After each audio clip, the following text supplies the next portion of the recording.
Welcome to our video, we're here to help. A series of videos on the most commonly used practices at the Student Business Services Office at Estrella Mountain Community College. Did you know your classes have a specific deadline to drop and it is much shorter than you think? In this video we will cover how to find the refund deadline for classes. As always, start in the Student Center and then Manage Classes. Manage Classes page defaults to View My Classes/Schedule. There's a lot of information on this page, including the start date, time the class runs, classroom, credit hours, and more. The enrollment deadlines link at the bottom center left will have additional dates for each course enrolled. In this example, the start date of this class is March 17th. This is important and will be needed for the next screen. We recommend setting a calendar reminder for the drop date. Even if a student doesn't plan to drop a course, things can always happen that could cause a student to need to drop, and so it is important to know the drop deadlines for each course on the schedule. Two important dates are listed on this next screen. The first is the drop date, which indicates the last day to drop and receive a full refund on paid tuition. For this example, the drop date is March 24th. Remember, the start date of the class was March 17th, so only 8 calendar days to make the decision to drop without owing the tuition. 8 days is the most amount of time to drop, but many classes are even less, so it is important to know the refund deadline for each course and not assume they are all the same. While reasons to drop will vary from student to student, the deadline to drop and receive a full refund is firm and non-negotiable and is an all-or-nothing process. After this drop date passes, there is no refund, not even a partial refund. The second date shown is the last date to drop and receive a W on the transcript. These two dates denote two different deadlines that mean different things even though they sound the same. It is also worth noting that the last date to drop means that dropping after this date will require the instructor's signature. This second date is already past the refund deadline and has no financial implications on the student. After this date, the student will not be able to drop on their own. If the student doesn't drop the course and simply stops attending, the grade in place at the end of the semester will be on the transcripts versus a W for withdrawal. Another way to locate the refund date is to start in the Student Center, then choose Financial Accounts and then Account Statement. Here you will see a concise statement showing courses, tuition and fees, and then all the way to the right, the refund deadline. The third way to locate the refund deadline is from the Find a Class schedule on our website. Starting at estrellamountain.edu, click on the Students link at the top of the page, then find the icon for Find a Class. You can use the filters on the left to locate the listing of classes or simply search your course in the field at the top. For this example, AJS 101 is used. The list shows all open sections.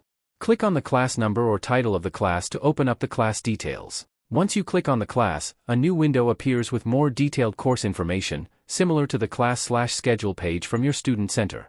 On the bottom left is the refund date for this course.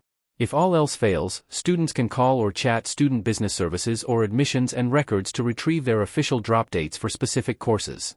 If the student decides to drop the class for any reason, prior to the refund deadline, the student should go into their Student Center, then Manage Classes and choose Drop Classes. It is a best practice for the student to drop the course and not rely on the instructor or campus to drop them. Never attending the course is not an allowable refund exception or an excuse of the debt incurred through registration. Then, depending on the type of payment, the student should expect to see a refund if tuition was paid in full. If a payment plan was created, the student should expect their scheduled monthly payment to decrease. Nelnet, the campus partner that manages the payment plans, will send an automatic email when there is a change made to the overall balance due. If financial aid is involved, many things can occur as a result of dropping a course. Please reach out to the financial aid department for specific information on your student account and how it can impact your award. Their phone number is located in the description box below. If the student drops a course after the listed deadline, no matter the reason for dropping, there is no refund, even a partial refund, if the class is dropped even one day after the listed deadline. If the tuition was already paid, no money will be sent back to the student. Or, if there's a payment plan, the payment will continue to deduct on schedule as planned. If financial aid is involved, many things can occur as a result of dropping a course. Please reach out to the financial aid department for specific information on your student account and how it can impact your award. There is no absolute situation that determines validity for a refund appeal, but rules are in place to help guide students to make the best choice for them when dropping a class or classes.